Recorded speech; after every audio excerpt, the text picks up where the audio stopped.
It's time to take a ride down to ParaVice City, 80s Rock and Talk with Chad Vice. You can go to your local radio, or you can come with Chad Vice.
All right, welcome here to a very special episode of ParaVice City. It is I, the one and only Chad Vice. And the other guy, Kevin Matthews. I am the one and only. You can't take that away from me.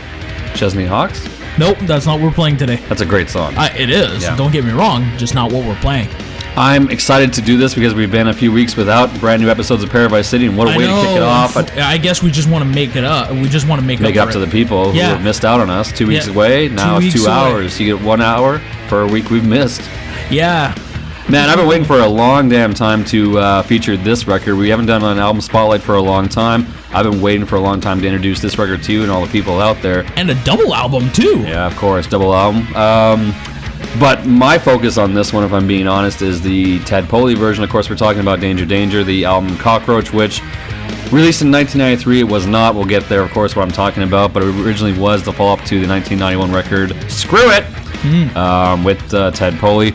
But this is one that actually you've had a chance to listen to for the first time in recent weeks for the first time.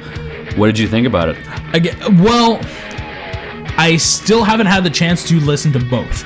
I listened to both one versions. Yes, correct. So for people who know, what are we talking about? So we're talking about two versions of the album, because in between, when they were recording the album and when they were planning on releasing the album, Ted Poley got fired. Everything was done. Like the record was done, and then he left the band. Yeah, they parted ways. Let's put it that way. Yeah. He parted ways with Danger Danger, decided to go do his own thing, and then they decided to bring in Paul Laine, who decided... the band decided to re-record the entire album, and I guess there was some sort of back and forth on Ted Poley and Danger Danger, where the album got shelved for 8 years now. Let's take it from one of the. So we're using different sources, and I'll cite them, but I'll take this one from Wikipedia, and it's been somewhat corroborated. Words, Chad. Words, got him? Corroborated by members of the band. So shortly after the finishing the record, as you mentioned, Poley was dismissed, actually, so I was wrong. So he was dismissed. So he was fired. Yeah. Okay, so I was right. And Paul Laine was hired as the new singer at that time. Of course, he came in and re-recorded all those vocals in 1994. But before they had a chance to release that with Paul, Ted Poley would sue the band and Sony Records, the label at the time. Sony Epic, Epic. Sony. Right. Sony is the parent company, but Epic Records, Poley would sue the band and the label, prohibiting the release. Epic originally loved the album and didn't mind them re-recording it with Paul Laine, a Canadian-born singer. But eventually they would just, they saw how much of a brouhaha it would do, so they ended up just dropping the band and they would shelve the record. Yeah. Well, essentially what happened is they scrapped the album, they shelved it, and then they would start building a new album from scratch with Paul Laine on vocals. Yeah, he just basically came in and re-recorded all the vocals. They kept the same melodies, the same music. They just did that. When they're about to release it with Paul, that's when Ted sued Epic and blocked the release. At that point, Sony had said they'd seen enough, and they were shelving the record. And hey, if you want to record, you're not going to record with us again. You're not. They got dropped. Release this album. They got dropped. Yeah. So they ended up getting. They have to record a new album with a new label. Yeah, with a new label, time. And they did, and they went on to record, I believe, 3 more records with Paul at that time. Let's jump back into the music. Of course, the reason why we're talking about this album and have a chance to hear it is because it was finally released in 2001. Of course, all happy endings come around, as Ted Poley did return to the band in 2004 as well too. So it does have a happy ending, and we're about to give you a happy start. This is When She's Good, She's Good. But Kevin, when she's bad, she's bad. No, better. Oh. You didn't listen to the album, did you?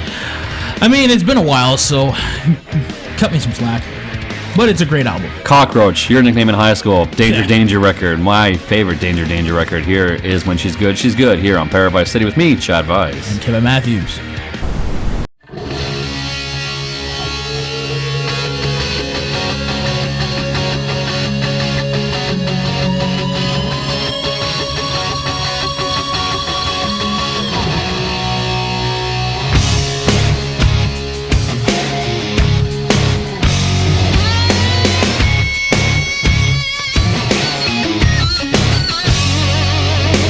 My little girl, she's a curious thing.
This is ParaVice City with Chad Vice. There's something about it that just takes you in. The best 80s rock that you've never heard. It's almost an orgasmic tune without even trying to be one.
Back here in our very special Danger Danger Cockroach full album special spotlight here on ParaVice City with me, Chad Weiss. And Kevin Matthews. We talked about, like I said at the start, you finally heard this album for the first time in recent times. You mentioned something. We didn't have this conversation. Like, we didn't talk about it before. Not face to face. We talked about it over text. No, but we. I never said this to you before. Like, you had no idea. But I remember you telling me that you recognized some of these songs had kind of a Def Leppard vibe and sound. Yeah. I thought that same thing when I first heard the record, especially the song we just heard, "Afraid of Love." We just came out of that. I believe had a real. I could see that being a Def Leppard backing. I just find like it would be a Joe Elliott thing. Yeah, I just thought that was sing, hilarious that you picked up on that too without us actually pre-talking about exactly. that. And I believe that it's just the melody itself. Yeah, just listening to the melody, background of this chorus. It's got that whole. It sounds like Pyromania, something like from the late 80s. Actually, I think this could have been on Hysteria. I think that's what I mean. That big Pyromania, Hysteria. It's got that big Mutt Lang. He didn't produce it though, but he's got this big. It was actually produced by the members of the band, Bruno Ravel and Steve. Right. West, but that's what I'm saying. But it has that feel. It does, right? Yeah. So I believe. Now, don't get me wrong. They could have listened to the album and got inspired to write songs in that genre type. Yeah, it's true. You don't know where their inspiration came from around. Especially, you don't know where their frame of mind was in 93, 94, right? 93, 94. There was recorded, I guess, it was between different studios. One in Miami, Florida, and one, where else was it recorded? Kevin? Actually in Morin Heights, near Montreal, which, unfortunately is not really in the greatest of shape. But is it still there? I thought there was a fire. It's still standing. Okay. There's a part of it that burnt. Okay. Not burned down completely, but now I believe there's a project right now where they're looking to restore the Le Studio into some sort of museum. Okay. And I think, now don't quote me on this because I could be wrong, but I believe that they were looking at doing some sort of Rush museum in there. End quote. Well, the Rush connection is that Rush has recorded a lot of albums there, as well as Queensryche's Operation Mindcrime. Yeah, well, David Bowie has done a couple of albums very, there. Bee Gees, a lot of well-known artists. Very prestigious studio, yeah. I'll tell you a lot of great this, albums recorded there. Most of the reason I want to say they chose that area was because of how secluded it was. Yeah. You know, you're secluded from everyone. You get the peace and quiet of recording that. It's a great atmosphere, apparently. It is. And I believe, well, think about it. That's where Rush recorded some of their best albums. Yeah. Well, look at Queensryche's best album, I believe, is Operation Mindcrime. It is. Recorded there. Well, Jeff loves Montreal. Jeff Tate, Pronouns Pal, loves that place and would love to record there. Yeah. And I don't know if there's any other known recording studios in Montreal.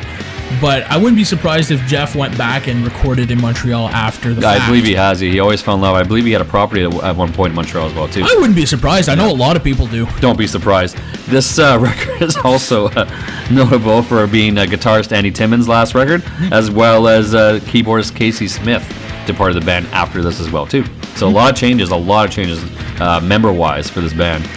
Yeah, and I want to circle back a little bit. You know, you said that in 2004, Ted rejoined and still is in to this day. Yep. But you know that they're on sort of like a hiatus right now. Yeah, they haven't released anything since 2009. A great record called Revolve, which but what I'm saying, awesome. like even touring wise, but they haven't done a lot. I think the last tour I saw them do was maybe 2014, 2015. Yeah, well, I think now, for those who don't know, Ted is in he's got a side project with Steve Brown from Trickster called Tokyo Motor Fist. Yep. If you ever want to listen to that, and that's it.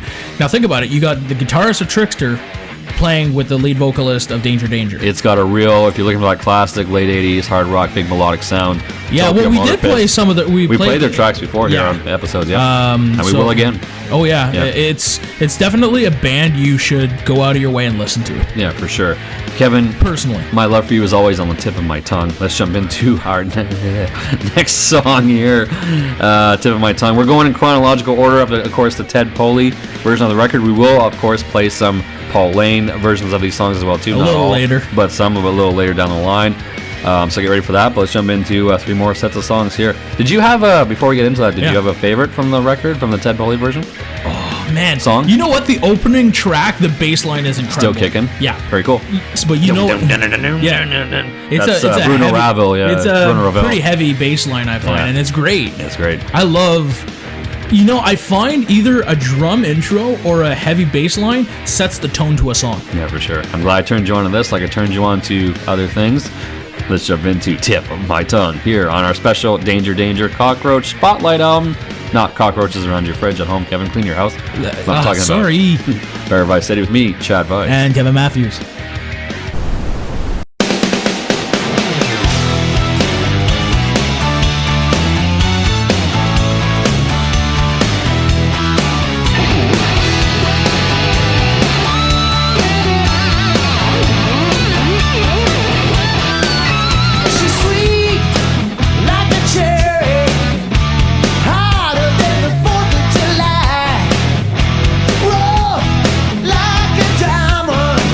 She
You're listening to the one and only Chad Vice It's me, the one and only Chad Vice. on ParaVice City.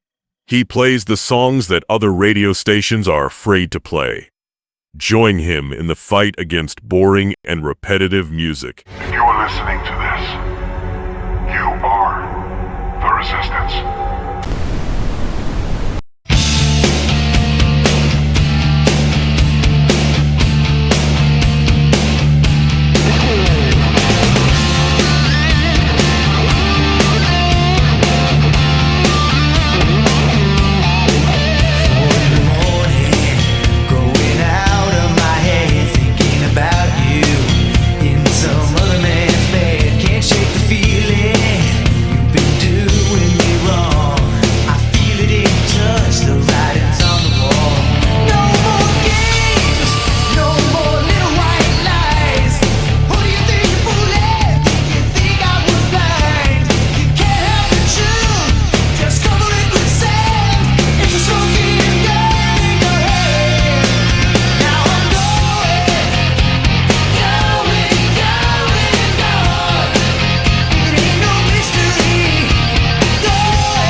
Back here on an amazing episode. I think so, and I know you do too. It's and you will great. agree. It's really great. We'll just put ourselves over a little more here. ParaVice City with me, Chad Vice, and Kevin Matthews, looking at Chad Vice's huge ego just going up by the second. You don't have to say private stuff in the studio that people don't. They can't. We're not on video, so you can keep that stuff personal between you, me, and our pants. Come on, big show. I have to zip them back up again. Yeah, try harder. That should be a great album. Try harder. I don't know. Great album that we're talking about here. Danger, Going back Danger. to Cockroach. Cockroach. We got a lot of more facts in between songs. Kevin, hit us with some more facts, please. So Just the facts, Ham. Here's an interesting one. Interesting. So the new Paul Laine version of Cockroach was actually presented to the Sony executives, but only with the album title and no band name. So I find that strange. Just to interrupt you, because obviously the executives knew who the guys were. They were in the band Danger Danger. But who did they think they were talking to? It could have been a management representative. Who knows? From the band? Oh yeah. Someone representing Just the saying, band. I'm managing a band. I manage a rock band. That you have signed on your label and you don't know who it is? I don't know. It's. I'm not questioning you, but I'm just questioning No. The thought. I don't know how they got. Yeah. And apparently they were blown away by the album, but they were shocked to learn that it was a new Danger Danger album. That's weird. I don't know how they didn't know who they were talking to, because they're. Well, again, it's not Ted Poley. We'll get into that further down the line about the actual signing of the contract, but yeah, go ahead. But then, just as the album was set to hit the shelves, then there's Ted. Ted got wind of it and filed suit to block it. Yeah. And but for many years too, because it was supposed to come out in '93. Yeah, for a long time. Even before Ted came back to the band, he wasn't back in 2001 when they finally saw the release. No, it wasn't until 2004 when Ted came back. This got released in 2001. Yeah, but I'm saying Ted didn't come back until 2004. Yeah. And for many years prior to the official release, bootlegs actually they started circulating. I know it's not the same example, but yes, I'm going with Kiss, Carnival of Souls. It was recorded in '95, shelved because of the reunion, but they had to release it because of the fact that people were bootlegging it. Yeah, they want to capitalize on that because they want to get out in front of it, which makes sense. Yeah, exactly. Yeah. And of course, the quality of the album. That's why. Of course, the quality of the bootlegs were absolute shit. Yeah, especially back. This is kind of a little bit pre-internet as far as like MP3. 2001. Well, it's not pre-internet, but it's pre a lot of the MP3 trading. You know what I mean? A little bit. Well, think about it. 2001. Napster was 2000-ish, but that was really, really new back then. Yeah, but it was also 2001 was at the peak of dial-up internet too. Yeah. I know it sounds bad when we say it's the peak of dial-up internet, but it's facts. You were pretty young at this point, I'm being honest. I was 9. Yeah, so I mean, I was a full-on, I was 18 or 19 at this time, so they're showing my age, but it was a big deal, yeah. You were 18? 18 turning 19 the end of the year. Right. Yeah. So exactly. But that... At least there's a good thing is the fact that they actually went ahead and released it. Yeah. Because imagine if 100%, only that's why we're talking about it today, and not just a bootleg. Right, but imagine if the bootleg versions would have only existed. Yeah. Like Sword and Stone, there's another Kiss reference. Yes, exactly. But that was only it's one song, but a great song. But would you imagine full production? Oh man, yeah, it's a real shame. Of Sword and Stone, like a full on. It was on my favorite record. It comes from Imagine that song. Yeah. Imagine that record. But with Sword and would you Stone? imagine though if Danger Danger only decided, well, we're shelving it, we're never releasing it, we'd have only gone off by Cockroach by just listening to whatever the shitty versions we would have heard. Thank God they polished it and actually released it and mixed it and did the whole thing. Hey Kevin, that's why we're getting a good time now, right? Yes. You see why I did that? The next song is? That is the next song. Everybody have a good time. Well, Ted does it better. Let's find out. Let's play it now. Let's just do it. ParaVice City special episode with Danger Danger and Kevin Matthews and Chad Weiss. 3 things you never thought you'd hear in a row together. Yes, Danger, Chad Weiss, and Kevin Matthews together. Yeah. God.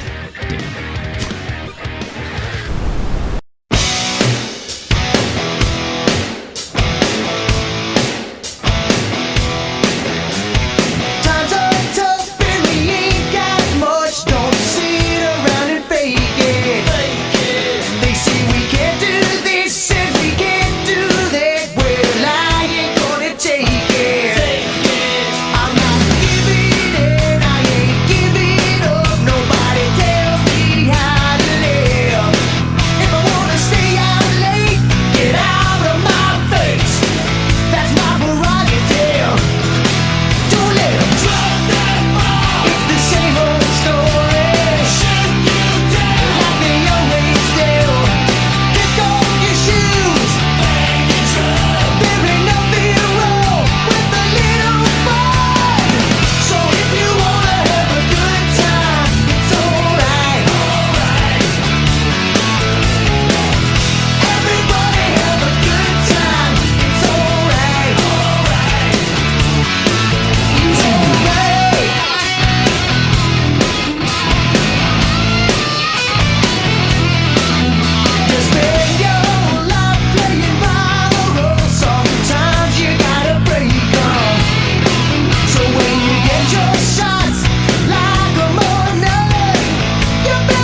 You're listening to ParaVice City. It's real talk, not some pre-programmed, auto-tuned, auto-DJ bullshit.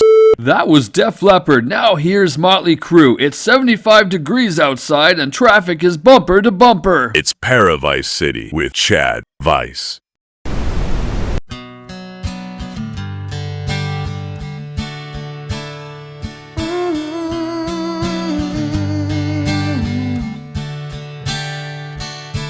How many times do I have to get hurt? How many tears can I cry? Forgive and forget, that's what you always say. Just like some well-rehearsed line. Well, I made some mistakes that I'd like to forget, and I won't even try to pretend. But you're one mistake that I don't wanna make, and I swore this wouldn't happen again. You want one more dance, just one more chance. If I lay my love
That sucked! Try it again.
here on our very special episode of ParaVice City, Danger, Danger, Cockroach album. It is I, Chad Weiss. Kevin Matthews. If you're wondering, since we talked about him a few times, of course, we are focusing in all transparency on the Ted Poley version of this record, but Paul Laine does have some songs, versions of the songs which we will play, I promised, and it will happen. I keep my promises, Kevin. We will play.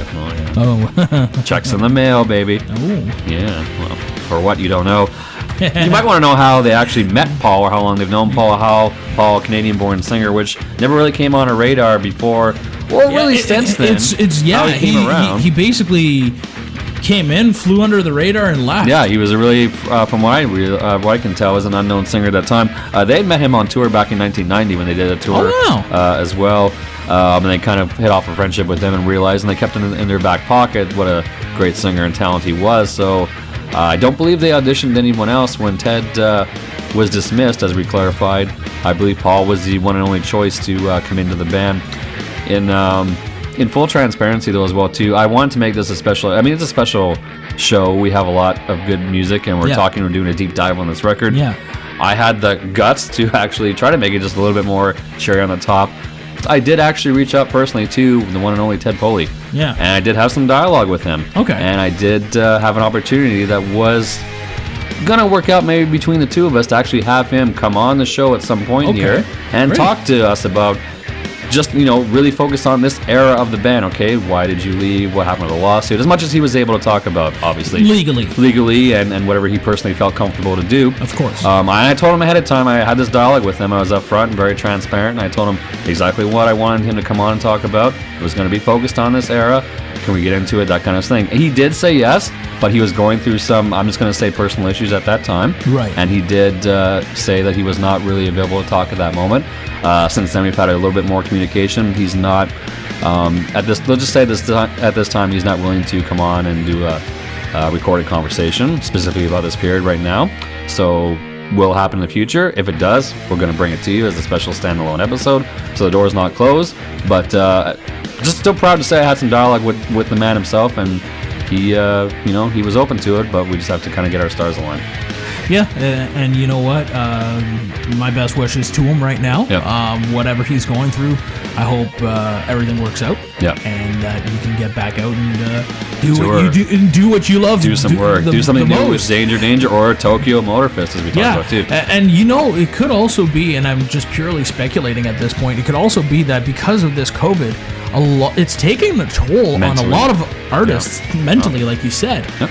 So it could be like he was up for it, and then you get that, you go into that deep dive of like depression waves. Yeah, I won't go into obviously for privacy. I won't go into everything he said, but I know he was busy at one point, and then he decided that he wanted to kind of take a little break. So we'll leave it like that. Which is fair. Yeah. Which is fair. So we hope Ted will come back and talk to us. The door, obviously, to have Ted and talk to us, or anyone from the band for that matter. Yeah, of if they're willing to talk, obviously the door is open. Now it's to find Paul Laine. Now that's an interesting. Well, I'll leave that up to you, Kevin. I did all the work with Ted. You find Paul. Like they went and found Jakey Lee under a rock in Las Vegas. You can try and find. No, he was under a car, not under a rock. Under a car. Oh, poor Jake. Reminds me of that time when Jake is a real talented artist, right? He likes to do T-shirt designs where he does, but it's usually only these black squares and only on specific places. Do you want to take it from there? No. Didn't think so. Let's play one only last. When he's hammered too on like some cheap wine. Spend my days working hard on the ghost. But let's play the one last track from the Ted Poley version. This is maybe one of my, if not my favorite, I would say my second favorite on the record, Sick Little Twisted Mind, which you might say I have. We've been doing this for nearly 3 years by this point. Yes. Happy Slammiversary to us. Well, no, it's not till at least summertime. Yeah, it's May. June. July. August. ParaVice City special Cockroach episode. Well, not special Cockroach, but Danger, Cockroach. We're just special people. Yeah. Shout out to Ted Poley and the band. And as well as Paul Laine, who did his own contributions to the band. We're going to be talking about him a little more on the record and playing some of his songs up next. Well, when we come back, Yep. Sick Little Twisted Mind, bitch. ParaVice City with me, Chad Weiss. And Kevin Matthews.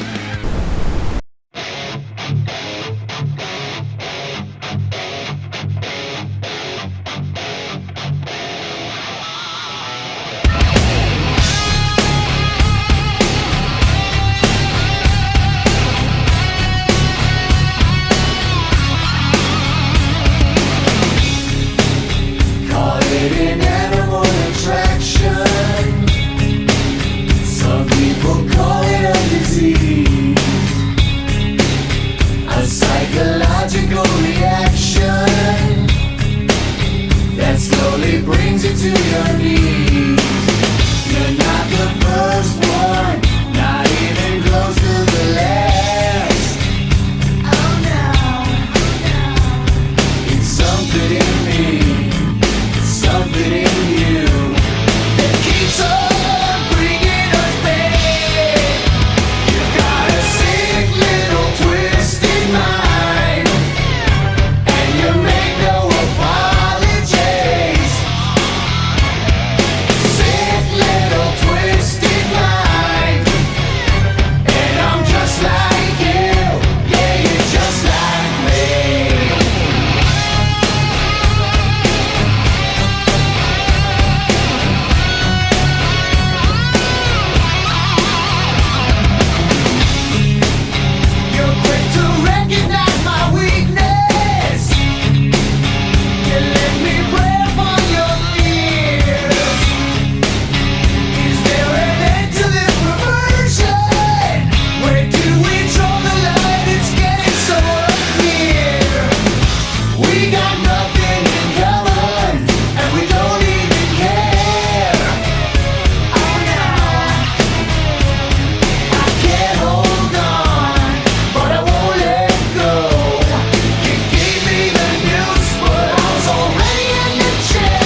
This is Rob DeLuca of Spread Eagle, and you're listening to Chad Vice on ParaVice City.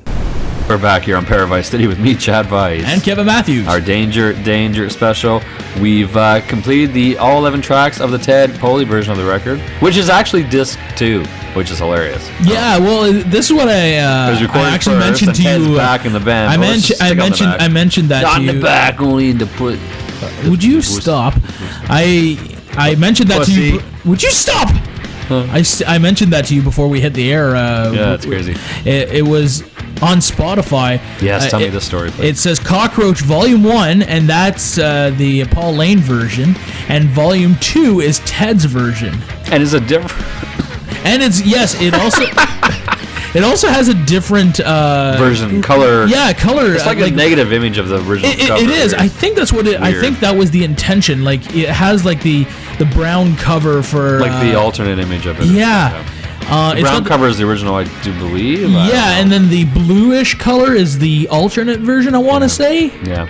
It's very interesting. I don't know if that's a band controlled thing or I don't know, or it's just the way it was done on Spotify. I've never seen it on Spotify. Of course, I showed it to you, and you were even surprised when you saw that. And what's interesting is when you look at the titles, like you'll see it's whatever the title track is featuring Ted Poley or featuring Paul Laine. It'll tell you in the name of the song title to signal which. Yeah, in brackets, which featuring X. Yeah.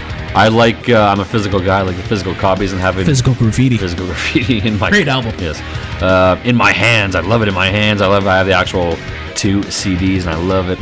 Oh God, I love it. I love having the stuff right in my hands. Kevin, get your mind out of the gutter. I want to read some reviews of the album. Of course, we're not the only ones that love this record. All Music Guide gave it a 4 out of 5 stars. Heavy Harmonies gives it users give it a 88 out of 100. And Discogs.com, which is a very well-known site for reviewing and cataloging records and such, Discogs.com gave it a 4.4 out of 5. Very high-rated album. Very more mature musical, lyrical approach than what was found on Screw It. You can tell by the title alone. Yeah, they had songs on that record, like Get Your Shit Together and... what was that one that you like that you want to bring to the show at some point? Yeah, you want it. Yeah, you want it, yeah. Yeah, this was definitely an upgrade style-wise and musical, lyrical-wise, I do believe as well, too. I want to also read you a review from metalreviews.com, where I want to give a shout-out to them, because I've gotten some info about the record from this website, metalreviews.com. They give it an 87 out of 100. They go on, I'm just going to do a little reading for you here, kids. The songs, like Still Kicking, When She's Good, Afraid of Love, Walk It Like You Talk It, Going, Gone, and Sick Little Twisted Mind. Those are all my personal favorites of the record, by the way, if you care. So these songs that I just mentioned would actually appear on the follow-up records with Paul Laine, For the Hard Way and Return of the Great Gildersleeves. They would have not the versions you would even hear on the Cockroach Paul Laine the Paul Laine version. You would actually hear even more different versions of these songs on these 2 follow-up records from, I believe the record after Cockroach was 1995's Dawn. After that was For the Hard Way and Return of the Great Gildersleeves in 2000. So those songs I just listed, if you missed what I said, just press the rewind button. We live in 2022. You don't have to wait for it to re-air, but you can. Those songs were all even redone again with Paul on those records, which I found fascinating too, according to this review. And in case you want the shortened version, is that what you think I just said? Is that how I sound to you? Yes. Is that how I sound to Ryan? Yes. Is that, huh? Yes. Huh? What? Did you take your pills? Stop going! Bruce, take your pills! Yeah. Don't steal other people's stuff. He says you. As I read from other people's reviews. MetalRules.com also did an interview with drummer Steve West at the time, who also co-produced the record. Yeah. So we conducted, shout out to Keith McDonald. I'm not sure the date, but I believe it's around 2002, 2004, just before Ted joined the band, actually. Yeah, and... I want to read you some things. Yeah, and I believe Keith was still in the band too. Huh? Or he still is. Who? Keith. Keith? Maybe. Keith is the guy who interviewed the band. Yeah, he was in the band. He was in the band. I was in the band. I just need to interview did he play like a triangle or something? It's big. That little sound you hear in the background. Obviously, you don't hear what it is. because they mixed. Yeah. Because we mixed the shit out of it. Let's just play some songs from Paul Laine and come back on this. Kevin, I'm going to ask you to walk it like you talk it. This is featuring Paul on vocals, and we've been talking about how Paul changed the sound of the record with his voice. Let's rather than talk about, let's show you about it. Let's play some Paul songs. Walk It Like You Talk It, Afraid of Love, Still Kicking, and a special one that was not on the Ted version of the record. Let's get into it now. Here, our special Danger, Cockroach album special. The Cockroach and the Cockroach album. ParaVice City with me, Chad Vice. And Kevin Matthews.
can see it on your face. It's in your eyes. Something's got a hold on you. I feel it too. You got your walls, I got mine too. And we build them up so high no one can get through. Don't need a reason when you got the right. Just give it time. 'Cause a little bit of love will go a long, long way. Gotta take some chances, no there ain't no mistakes. When it comes to love, you're not the only one. You're not the only one afraid of love. I'll be your driver if the road is rough. When you get knocked down, you gotta get back up. You're not the only one afraid of love.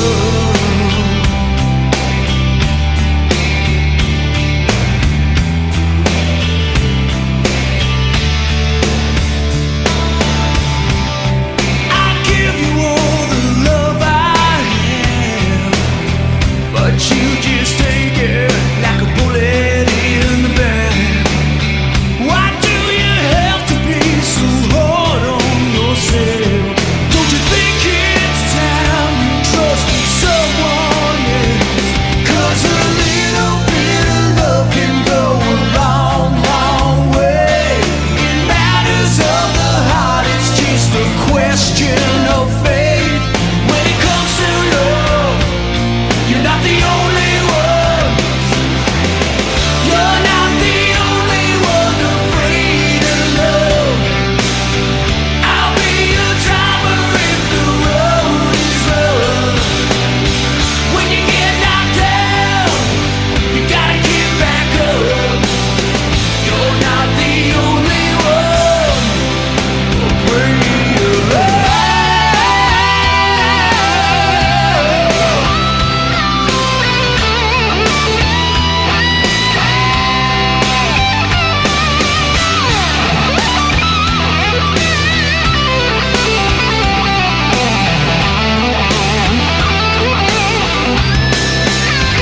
Oh, a little bit of love will go a long, long way.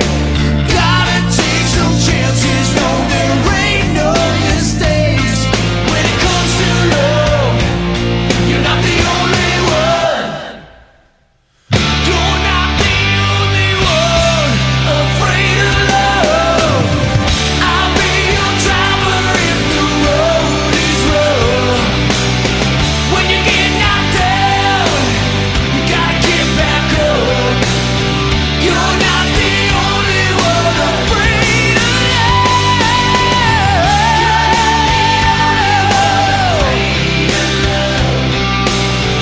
I'll be your driver if the road is rough. When you get knocked down, you gotta get back up.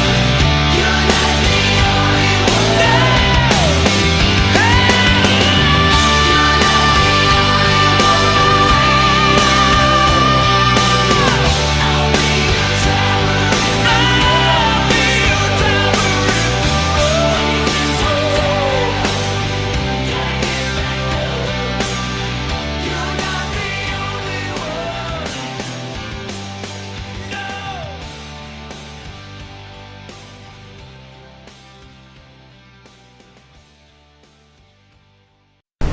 Hey, sorry to interrupt the music. It's me, Chad Vice, but if you got a request out there, I want to know. ParaVice City at gmail.com, or reach out to me on the ParaVice City Facebook page. That's facebook.com, search ParaVice City, or email me directly, chadvice at sebcamco.com. You got a request? Let's play it here on the show. Now, hit the music.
If I could save time in a bottle, the first thing that I'd like to do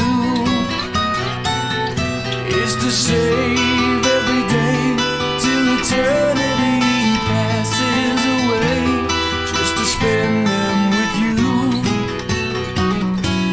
If I could make days last forever,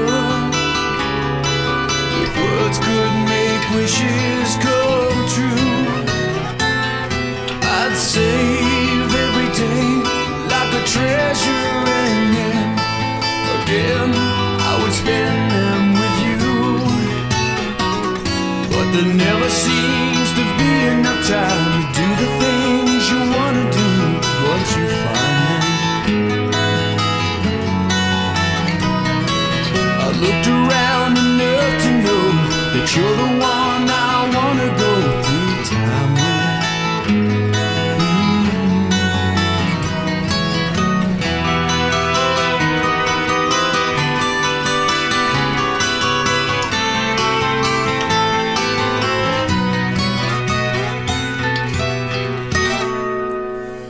If I had a box just for wishes and dreams that had never come true,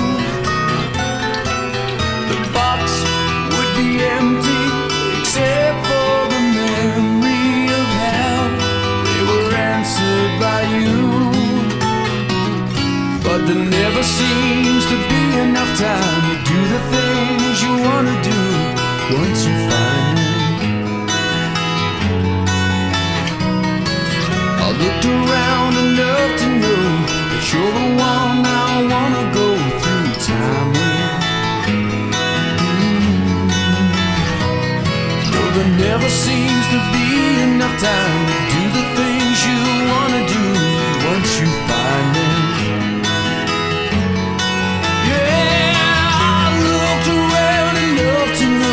You're the one I wanna go through time with.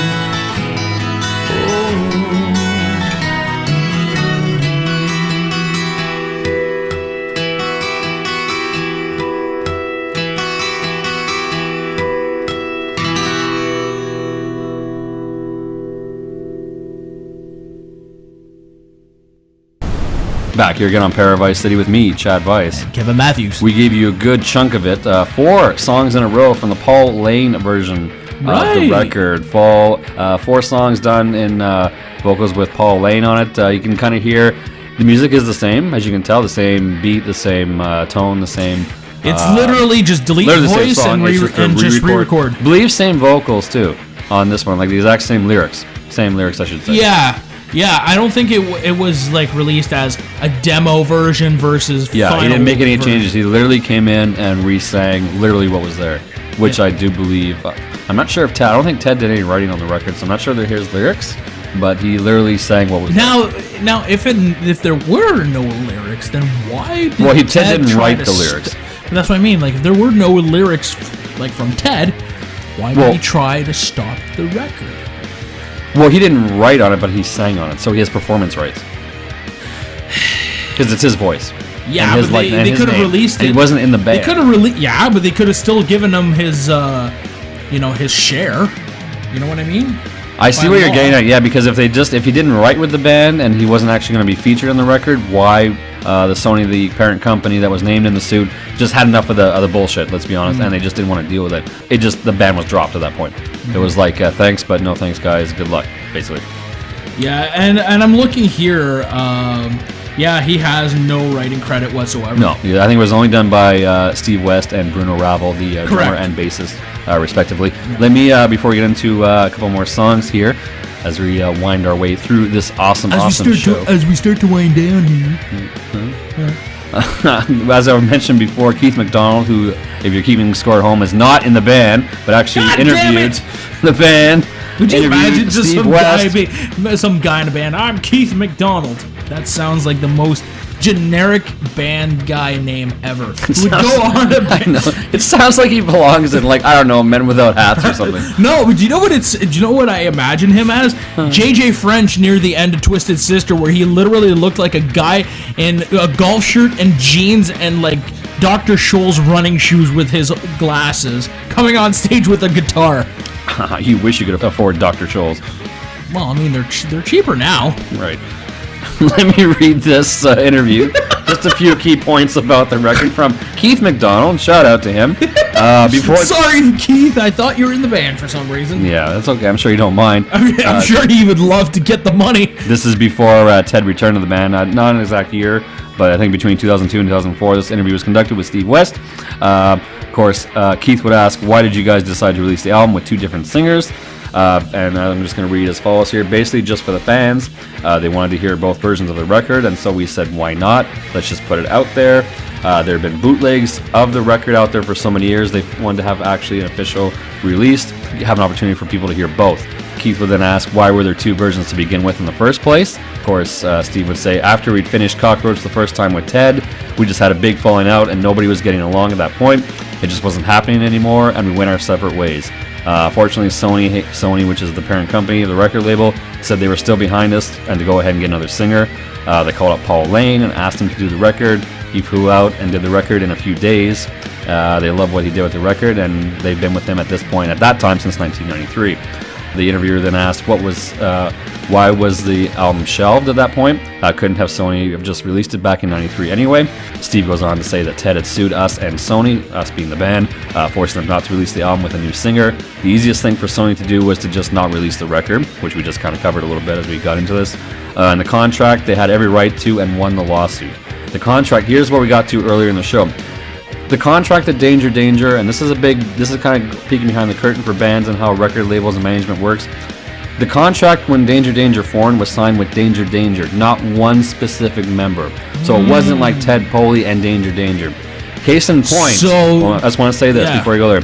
John Bon Jovi, when he signed his record company contract with Mercury Records, John was signed as the artist, not Bon Jovi. Not the band. John was tasked to get a band around him, but only he, was signed as the owner and the controller of the Bon Jovi name. Essentially, he's the one who had the money. Yes, he's the one who got the publishing. He paid he's the the one. Yes, he got a band around him to fulfill the contract, but he was signed as an artist.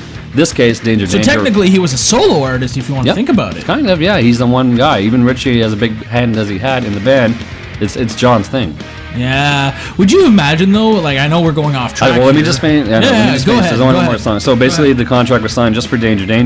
Nothing to do with who was in the band. It wasn't one person named. It was just the band. Yeah. Danger. It was sitting around for 2 years. The music scene had changed, of course, by 93, 94. There wasn't a lot. Let's be honest. There wasn't a lot of interest in a Danger record when you had Nirvana, Pearl Jam, Stone Temple Pilots. Yeah, it was the early to mid 90s. Yeah, it was mid to early 90s. Yep. And the last question I'll bring up from this is, how did you end up getting the masters back from the record company, which is another big deal because it costs money to get the masters back. When the label puts some money out for you to record, they own your work unless you buy it back or they give it up after a time. And he quotes, when the band left Sony, it was on good terms. It wasn't like you guys suck, see ya. It was, they had friends at the label, and there was no fault for them. He said he called up a few years later and then basically asked for the masters to the record. It's not making Sony any money when it's sitting on the shelf, and they weren't willing to release it. So, and the fans want to hear it. And it wasn't making Danger. No, it wasn't making it. It was just sitting there. It was like files on a computer, just sitting there. It's literally just like money being thrown away. Yeah, speaking of money being thrown away, he was saying that he was getting emails every day from people who were buying bootlegs on eBay from $30 to $50 each per record. So Sony was cool, the label was cool. They worked out a deal, and a joint venture with them came out, and they still have a good relationship with them going forward, even though they're not, of course, currently on Sony. Yeah, which is good, you know, because that's the thing. You're sitting there going, fuck, man, look at all the money that's just sitting there. Yeah, well, if Sony doesn't want to do anything with the record and Danger fans want to hear it, there's a demand for it. Well, it's the fact that you're paying up to $50 for a shitty That's bootleg? why you get re-releases on other labels of records. Because the master's owned by major record labels, they're not going to do anything with it. They're not going to re-release the catalog or put it out there. I believe that's possibly the reason why Kiss re-recorded some of their greatest hits in 2008. Let me play you. If anyone out there who doesn't know Danger well, they would maybe know this song. It is the one big hit off the first record, Danger, self-titled. Naughty, Danger, Naughty. Let's play a cover, or not a cover, but let's play a live version done with Paul Laine on vocals. That sounds interesting. It was on the album Live and Nude from 2004, which was the last official release with Paul on vocals before Ted would return. It was released actually in 2005 after Ted had came back. So Naughty, what would you say Paul would sound like singing Naughty live? Let's find out. Let's play that track here on our Danger Cockroach episode, ParaVice City. Me, Chad Vice. Kevin Matthews. You're so naughty.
wearing your birthday suit. Take my hand, feel my love. 'Cause tonight's the night we're gonna shake it up, shake it up. 'Cause I know what you want, and you're gonna get it. So baby, if you're ready to play, let's get naughty, naughty. Tiny, tiny. Naughty, naughty. I like it that way.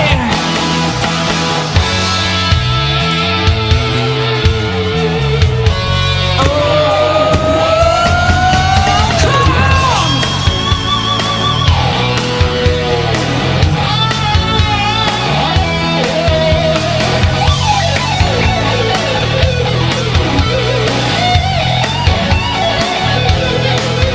'Cause you know what I want, and I'm gonna get it. So baby, if you're ready to play.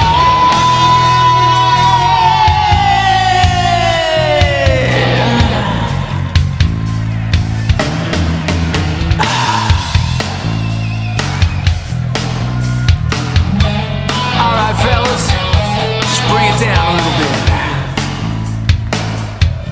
You doing all right out there tonight?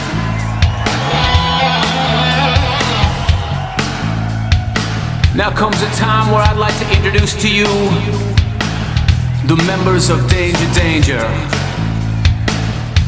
Over to my right, someone you've never met before, the newest member of the band, one killer kick-ass motherfucking axe slinger. All the way from Columbus, Ohio, via Sweden.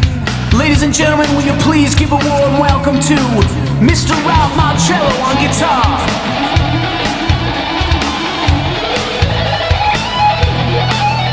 Woo! Yeah, not bad for a Viking. And holding down the fort behind me, yeah, you know who I'm talking about. On the drums, still the horniest SOB I know. From Strong Island, would you please give it up to the wild, wild Mr. Steve West.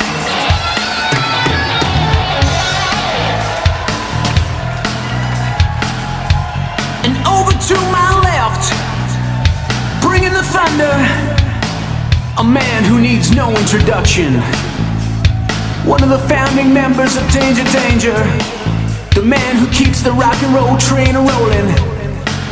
From New York City, people, give it up for my friend, Mr. Bruno Ravel.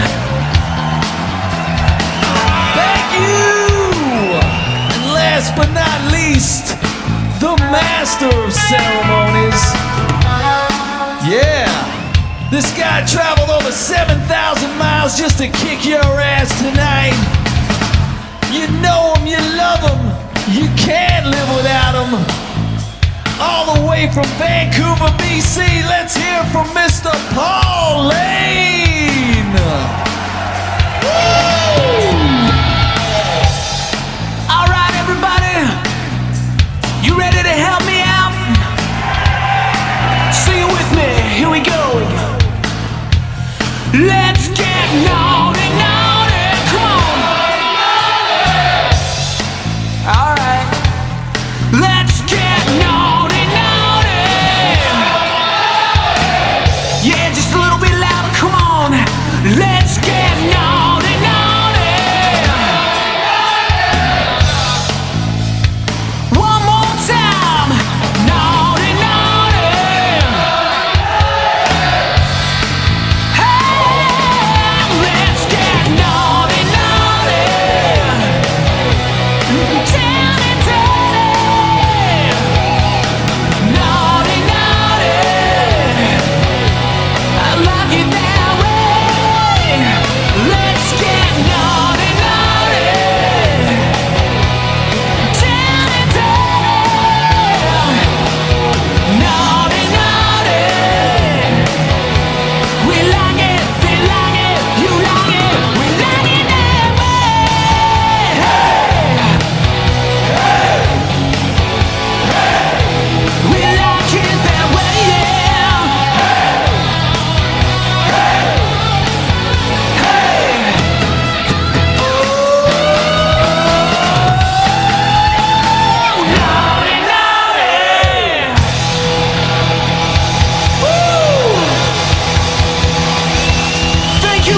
King Danger. Good night, everybody.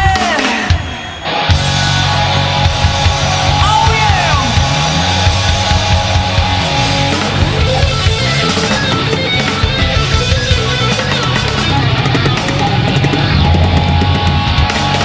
Good night.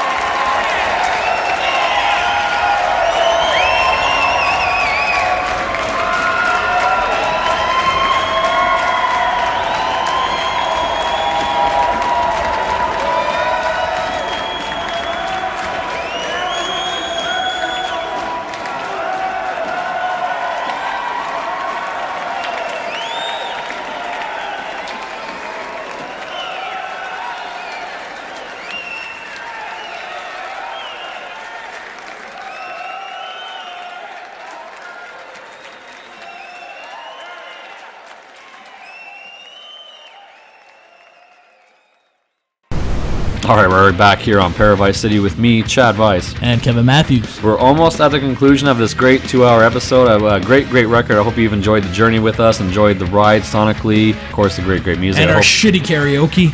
Yeah, well. You know. Yeah, we do our best, but it's all about the music, and we have a good time doing it and bringing it to you. Broomstick your man. Do it. What is it? I have no place here, just like you on the show. I want to add this a little bit in. Of course, this has nothing really to do with the record itself, but of course, since the time that Ted has returned to the band, they've only released one album, 2009's Revolve, which is an excellent album. Really good throwback to the sound and style of the first Danger record. I think my favorite song from this record, we've actually played it before on way older episode of ParaVice City, but I'll bring it back here. It's Killin' Love. Yes. Before we do that, I also just want to kill some more time and read another Of course you do. review of the record. He wants to stretch the shit out of this. MetalReviews.com gave this a great glowing review as well too. It says the band has taken the better qualities from the debut record and from the follow-up Screw It to create Cockroach. This is the type of album that you listen to once and then look back at the track listing and remember each track very vividly, since they all feature that trademark hooks and harmony vocals that just sit in your mind. The songwriting has matured since the recording of Screw It as well. Gone are song titles such as you mentioned, Yeah You Want It and Get Your Shit Together. The songs still have that party rock vibe a little bit too, but they don't dive into the ridiculousness range like some of the songs from Screw It. The missing and arguably best link in the band's discography has finally been seen the light of day, as it should have some 9 years ago. This is written, I guess, obviously 9 years after 2000. This was written in 2010. But I do hope, like we talked about, they do release more music. It's unsure if they will. But if you want to hear, I believe Ted needs to buckle down and just they need to find time and get yeah. into it. But if you do want to hear newer Ted music with Ted on vocals, still excellent shape, great singer. Tokyo Motorfest. Tokyo TMF, man. Yeah, too much fun. TMF, who's actually going to be in the next, I want to say next couple of weeks or months, going to be on the road with Ace Frehley. Oh, I didn't know that. Yeah, I believe. So is Ace doing that, and they're opening some shows? Yeah, I believe they're open. Tokyo Motorfest will be opening for Ace. Okay. So think about it. You're going to have fresh off the Alice Cooper tour, Ace, of course. Yeah. Well, I think it's pre-Alice Cooper even. Well, he's already done the tour with Alice. They're going to be doing another tour. Oh, okay. They're going to continue. Okay. Fun times. I hope you enjoyed our Cockroach special here on ParaVice City. Danger. Shout out to Ted Poley. Shout out to Bruno Ravel, Steve West for doing this record, as well as Annie Timmons. So and, yes, Casey just Smith. Tokyo Motorfest will actually be playing one show with Ace. Actually. Oh, okay. And he's going to be opening for Ace Saturday, March 5th in Poughkeepsie, New York, at the Chance Theater. Oh, nice. So heard about it, a lot of good things about that theater. Yes, it's a great place. So Ace will be performing some soloing Kiss classics, obviously, and you're going to be having Tokyo Motorfest featuring obviously Ted and Steve Brown of Trickster. If you're so inclined, go out there, support the show, go see some great live rock music. Stay safe and stay healthy, everybody.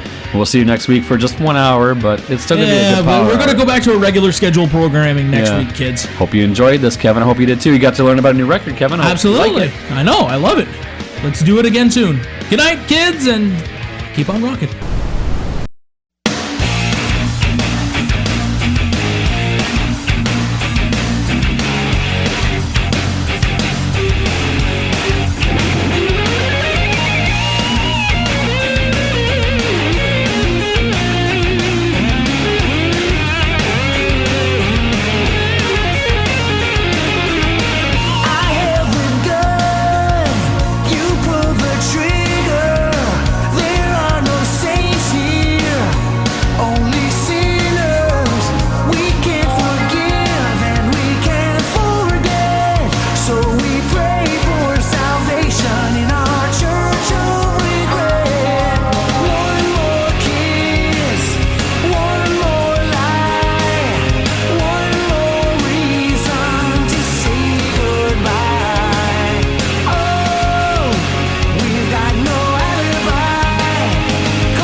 You've been listening to ParaVice City.